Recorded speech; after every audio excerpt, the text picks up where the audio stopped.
रोहित की दीदी समीक्षा की शादी अर्पित से हुई थी। रोहित 20 साल का था जो कि अपना पूरा दिन मोबाइल पर ही निकालता था। कभी पबजी खेलता तो कभी यूट्यूब चलाता। एक दिन अर्पित और समीक्षा समीक्षा के मम्मी पापा से मिलने आते हैं और देखते हैं कि रोहित मोबाइल से हटने को तैयार ही नहीं है। अरे रोहित, तुम्हारी तो आईआईटी की परीक्षा है ना? तुम तैयारी नहीं कर रहे हो परीक्षा की? वो सब तो मोबाइल पर ही हो जाएगा। ये देखिए, ये है गूगल। इससे जो भी पूछो वो सब बता देता है।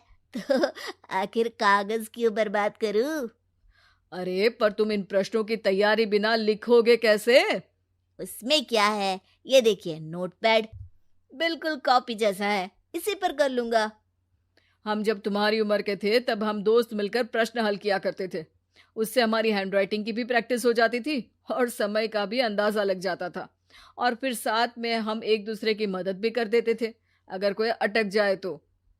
आपका जमाना अलग था जीजा जी। अभी जमाना फास्ट और स्मार्ट हो गया है। जमाना क्या, अब तो फोन भी स्मार्ट हो गया है। समय के साथ बदलना पड़ता है जीजा जी। अब बस भी कीजिए आप, हर चीज को लेक्चर में बदल देते हैं। रोहित अच्छा कर लेता है परीक्षा में।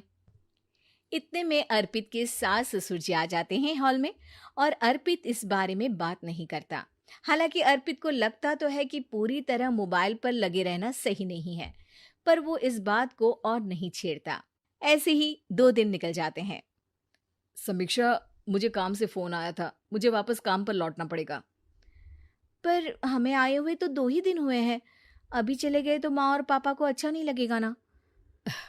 अच्छा ठीक है, तुम रुक जाओ, मैं काम खत्म करके फिर लौट आऊंगा। एक काम कीजिए ना, परसों रोहित भी परीक्षा के लिए निकलेगा, आप उसी के साथ निकल जाना। दोनों वैसे भी बात नहीं करते, साथ में जाएंगे तो हो सकता है आप लोग आपस में बातचीत भी करने लग जाओ। आह, ठीक है, मैं काम को 2 दिन टाल सकता हूँ। उसी रात जब सब खाना खाने बैठे थे तो अर्पित अपने जाने की खबर बाकी लोगों को बताता है। मुझे काम के लिए वापस जाना होगा। अरे बेटा, पर अभी तो तुम आए हो, इतनी जल्दी चले जाओगे? नहीं माँ जी, समीक्षा यहीं रहेगी और मैं जल्दी काम खत्म करके वापस आ जाऊंगा। ठीक है, काम भी जरूरी है। वैसे कब निकलोगे बेटा? 2 दिन में। मैंने सुना है कि उस दिन रोहित को भी परीक्षा के लिए जाना है, तो कल मैं दोनों की टिकट करा लेता हूँ बुक। मेरी टिकट रहने दीजिए जीजा जी, मैं तो फोन से ही करवा लूंगा। हाँ, पर कोई दिक्कत हो गई तो? अरे कोई दिक्कत नहीं होती जीजा जी, फोन सब कर सकता है। हमारे फोन के रिचार्ज से लेकर टीवी का रिचार्ज सब रोहित यही फोन से बैठे बैठे कर देता है। अब ये नई चीज तो हमारे समझ के परे है, पर अच्छा है कि रोहित जानता है। हमारी मेहनत इतनी कम हो गई भाई। हाँ, पर अगर टिकट नहीं मिली तो? अर्पित की बात पूरी होने से पहले ही बिजली चली जाती है। अरे ये क्या हो गया, आपने बिजली का बिल भर तो दिया था ना? अरे नहीं, मैं तो भूल गया था। अरे टेंशन मत लो माँ। देखा जीजा जी, आप बिजली का बिल भी भर सकते हो, समय बदल गया है। एक बार फिर अर्पित इस बात पर बहस नहीं करता। अगले दिन जाकर अपनी टिकट करवाता है और पैकिंग कर रहा होता है जब शाम को अचानक से रोहित के चिल्लाने की आवाज आती है। नहीं, प्लीज प्लीज हो जा, ऐसा मत कर यार, प्लीज हो जा। अरे क्या हो गया रोहित? दीदी, सर्वर हैंग हो गया, टिकट मेरी टिकट नहीं हो पाई दीदी। क्या मतलब टिकट नहीं हो पाई?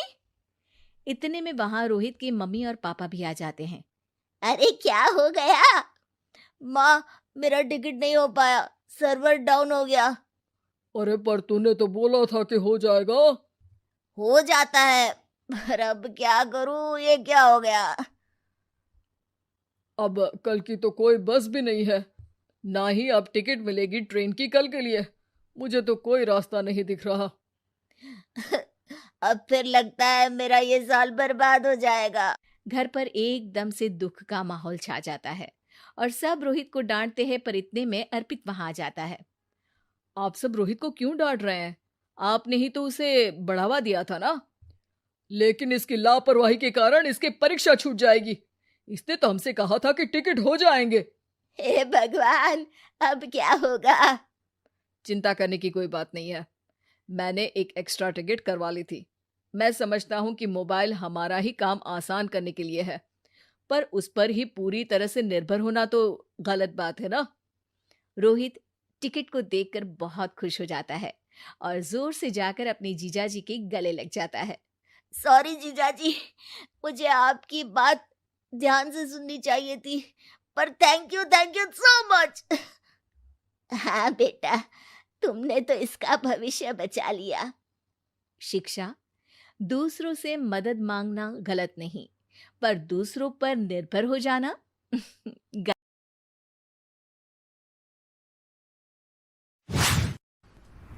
मम्मी जी, चाय ले लीजिए।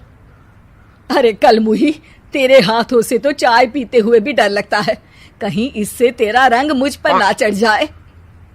अगर इन्हें इतनी ही शर्म होती तो मेरे इतने हैंडसम भाई को इस तरह फंसाती नहीं। बानी और शिवम की लव मैरिज हुई है। बानी के ससुराल में उसकी ननद और सास हैं, जिन्हें अपने गोरे रंग पर बहुत गुरूर होता है, जिस वजह से वो बानी को सिर्फ उसके सांवले रंग की वजह से नापसंद करती है और हमेशा उसे ताने सुनाती रहती हैं। बानी उनकी सभी जली कटी बातें सुनकर चुपचाप वहां से चली जाती है। तुम माँ और छोटी को कुछ बोलती क्यों नहीं? मम्मी जी बड़ी हैं, हर छुटकी ना समझ, इस तरह उन्हें उल्टा जवाब देना सही नहीं। मेरी जिम्मेदारी उनकी सेवा करना है, जो मैं पूरे दिल से हमेशा करती रहूंगी।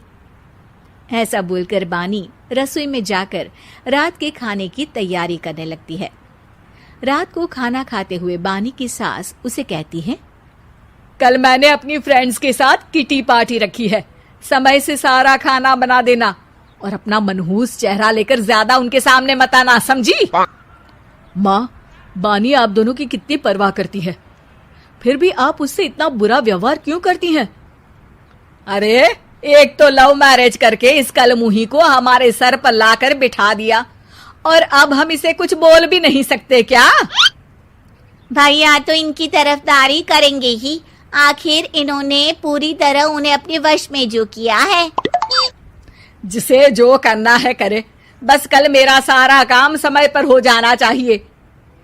इस पर सब खाना खाकर सोने चले जाते हैं और अगले दिन बानी जल्दी उठकर सास की किटी पार्टी के लिए तैयारियां शुरू कर देती है, जिस पर पार्टी शुरू होने के बाद सास की सहेलियां कहती हैं, अरे वाह री, तेरी बहू ने तो बड़े स्वादिष्ट समोसे बनाए हैं। हाँ भाई, रंग कैसा भी हो, खाना बनाने में बिल्कुल अन्नपूर्णा है। अरे इसकी भी क्या बात करनी, मेरी बेटी से मिलो, इसकी सुंदरता के आगे तो उर्वशी रंभा भी फेल है। उर्वशी रंभा को तो फेल कर देगी, पर क्या अन्नपूर्णा बन पाएगी? अरे इसे काम करने की क्या जरूरत, उसके लिए बानी है तो, और मैं तो इसकी शादी भी किसी नौकर चाकर वाले घर में ही करूंगी। बानी वापस रसोई में चली जाती है और किटी पार्टी चलती रहती है। उसी रात को बानी की सास गुस्से में चिल्लाते हुए अपने कमरे से बाहर निकल कर आती है।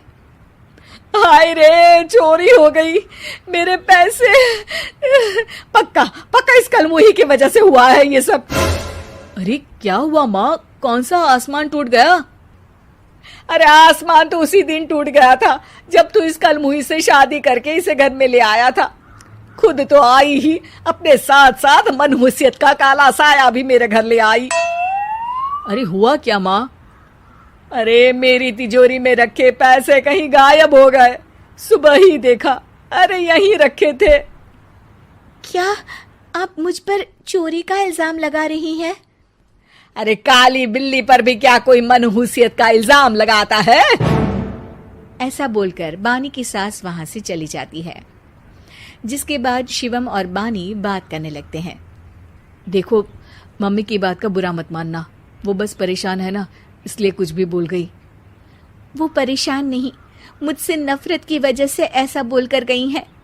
उन्हें मैं हमेशा एक आंख नहीं सुहाती। देखो बानी, अगर तुम चाहो तो हम दूसरा घर लेकर वहां शिफ्ट कर सकते हैं। आखिर तुमसे प्यार करके तुम्हें अपनी जिम्मेदारी पर इस घर में लेकर आया हूं। इस तरह टॉर्चर नहीं होने दे सकता। अगर आप साथ हैं तो मुझे किसी चीज़ की टेंशन नहीं। और आखिर वो हमारी बुजुर्ग हैं, हम उन्हें और छुटकी को इस तरह अकेले छोड़कर कैसे जा सकते हैं। इसके बाद बानी भी अपने कमरे में चली जाती है और अब हर रोज उसकी सास की तिजोरी से पैसे गायब होने लगते हैं।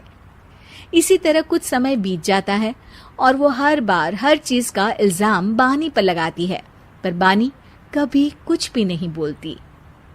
कल मुही नास पीटी, बहू को घर की लक्ष्मी बोलते हैं। ये तो पनौती बनकर आई है, पनौती।